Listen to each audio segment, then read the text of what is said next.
Welcome to Imaginary Lands, the works of award-winning author and storyteller Bobby Pell. Today's selection, The Wooden Sword, comes to us from Southeast Asia, a wisdom tale.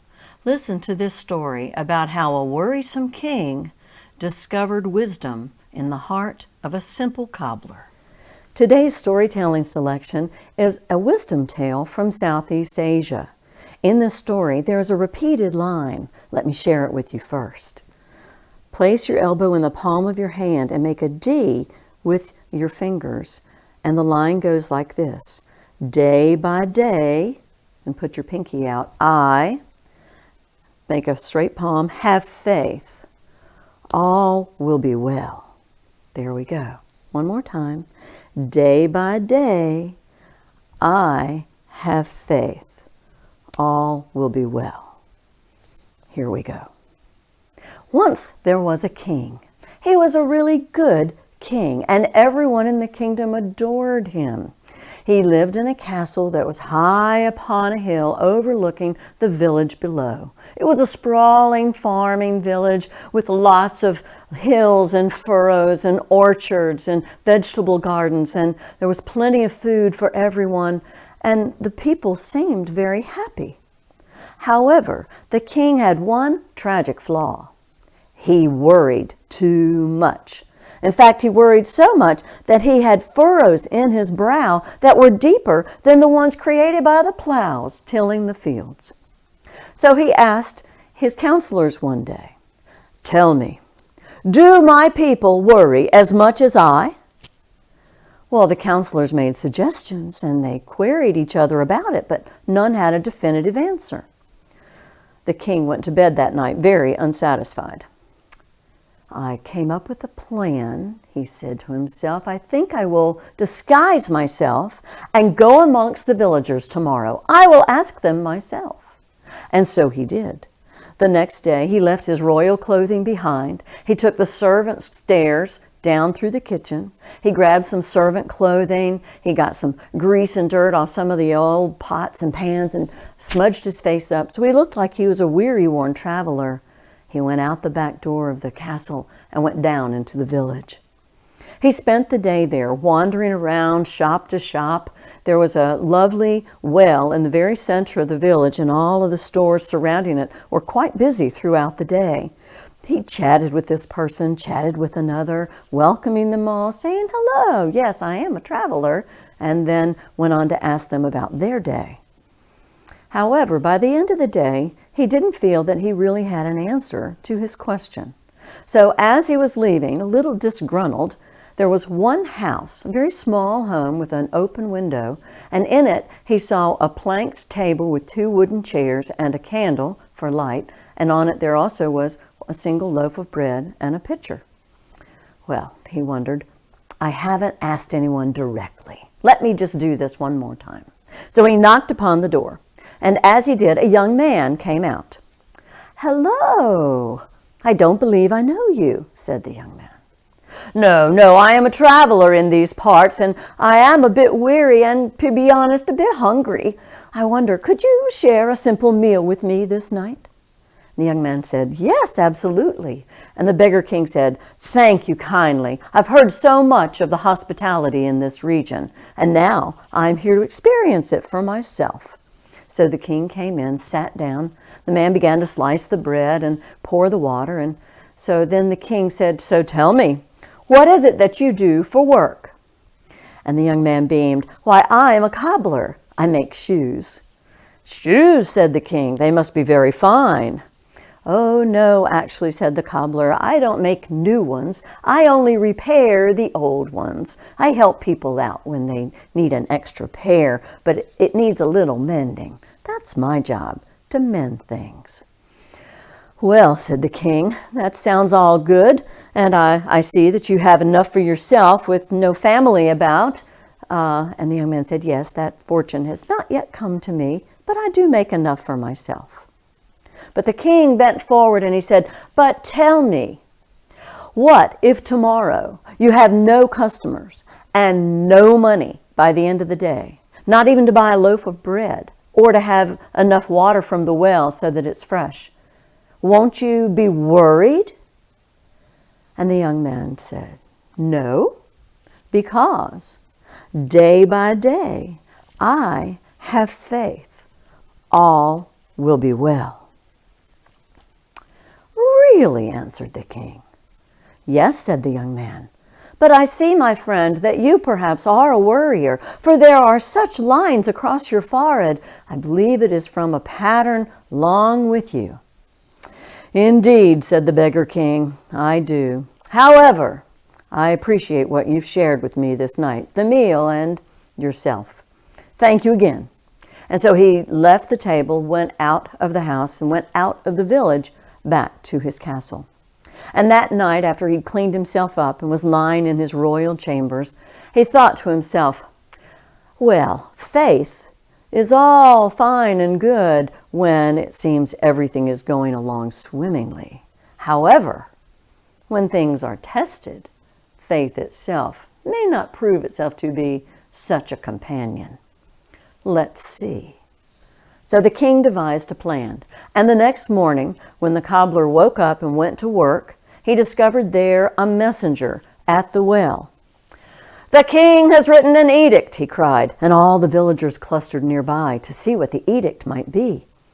"The king has declared everyone must wear new shoes. If you have any holes or any ripped seams, you must throw them away. No more patched or mended shoes, only new." And with that, he left. Well, the cobbler stood there just stunned. He thought, well, my goodness, the king has just simply put me out of business. So, not knowing what to do, he just sat down by the well and was pondering what on earth he would do for money that day and for his livelihood when he saw a woman coming close to the well. She was old enough to be his grandmother, and yet she carried an earthen jar on her shoulder. You could tell she had done this for many years, but today, possibly, she was hurting. So he stood up quickly. "Excuse me, ma'am, might I help you draw water today?" "Oh, yes, that would be so kind. You see, I hurt my back last week, and oh, the ache of it all. I can barely hold this jug, much less full of water." So the young man said, "I'd be happy to help you this day." So, using the ladle and the bucket from the well, he filled up her water jug and followed her home. And as he placed it in her home and was turning to leave, she said, "Just a minute, young man. You've been so kind. Let me repay you." And so she gave him a silver coin. As he walked back towards the middle of the village, he thought to himself, well, I wonder if there's anyone else that needs help with water. And so he sat there, and sure enough, others came, and throughout the day, he was able to make quite a bit of money. Well, he went back to his home that night, and the king, feeling very self-satisfied, quickly redressed himself in the servant's clothes from the night before, went down and rapped upon the door. And he said, "Yes," said the young man as he opened the door wide. "Ah, my friend from last evening, you're still in the area?" "Yes, I am. I had quite a day today, but I so enjoyed our time together last night, I wondered if perhaps you would share another meal with me." "Why, yes, my friend, come in," he said. And so the beggar king came in and took his seat, and he looked at the table. "Why, you must have mended quite a number of shoes this day. Not only was there a loaf of bread, but there was a round of juicy orange cheese." And the young man, as he was pouring water into the cups and setting them down for them both, began to cut the cheese and then handed some to the king and sliced the bread. "Tell me," said the king, "how many customers did you have for such a feast?" And the young man said, "Oh, no. Wasn't those kind of customers I had today. You won't believe it, but the king actually made an edict that said everyone must wear new shoes. Imagine, he put me out of business.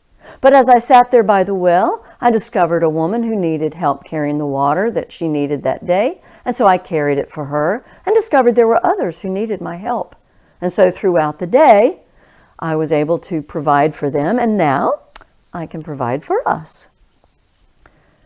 And the king pondered this for a moment, and then he said, "But But what about tomorrow? What if you go to the well and everyone has the water that they need for several days and you have no one to help? You won't have any money to buy food for the evening. Won't you be worried?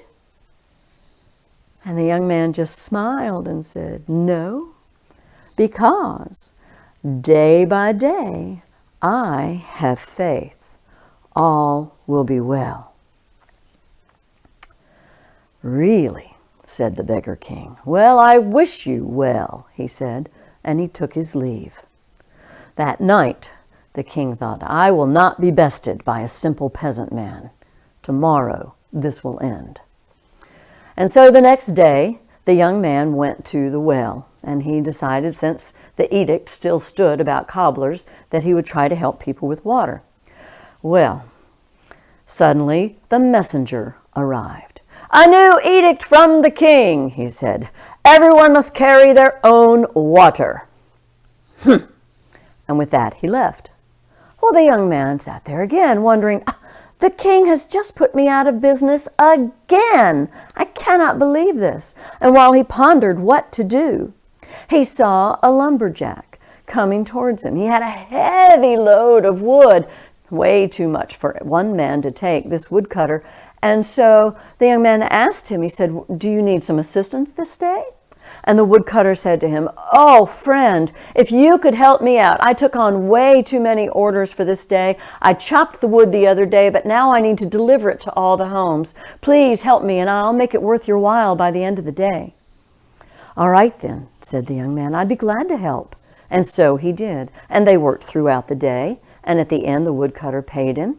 And so the young man bought a little food and went home. And he was not surprised this time when he heard a knock at the door. Once again, the king had dressed himself in the servant's clothing and disguised himself. When he got there, the young man opened the door. I am not surprised to see you. I think maybe you're not traveling too far from here. However, I'm more than happy to share with you what I have. Come in, my friend, and tell me about your day.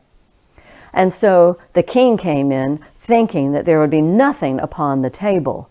And yet, to his surprise, there was not only a loaf of bread and some more beautiful chunk of juicy cheese, but some fresh fruit, grapes and peaches from the orchards and the vines.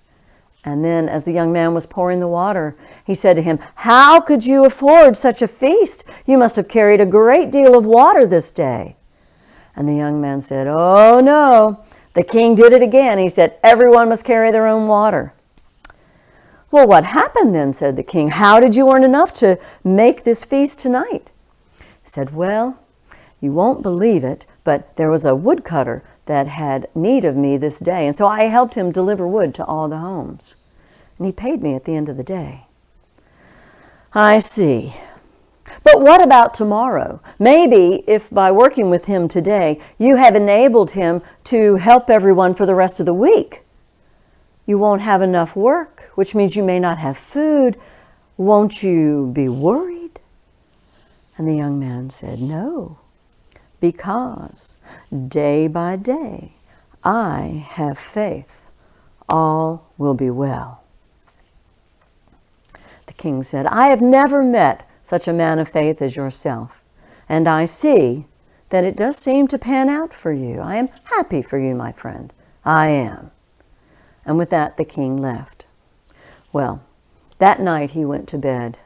Now he saw this young man as a wise man, but at the same time, there was the streak of stubbornness within the king. He would not be bested.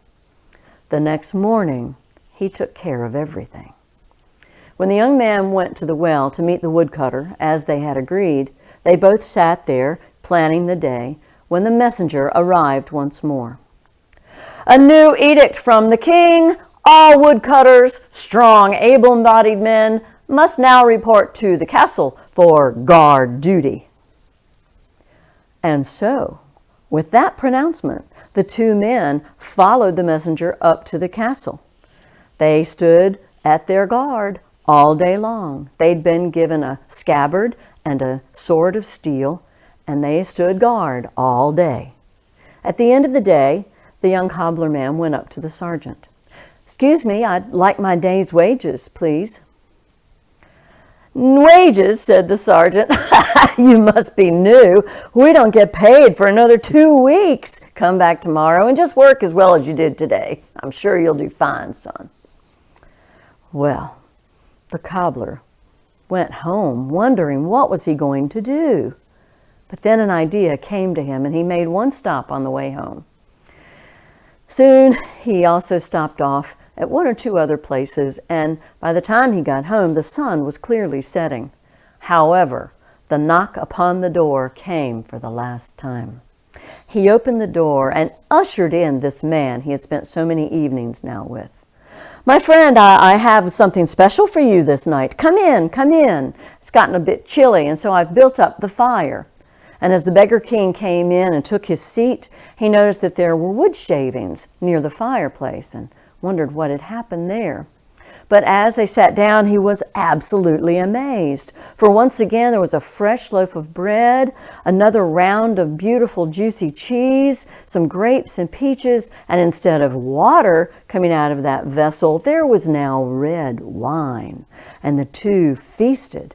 And as they did, the king said to him, "Tell me, my friend, this is the best thing that's ever happened to you. What, you must have carried so much wood today."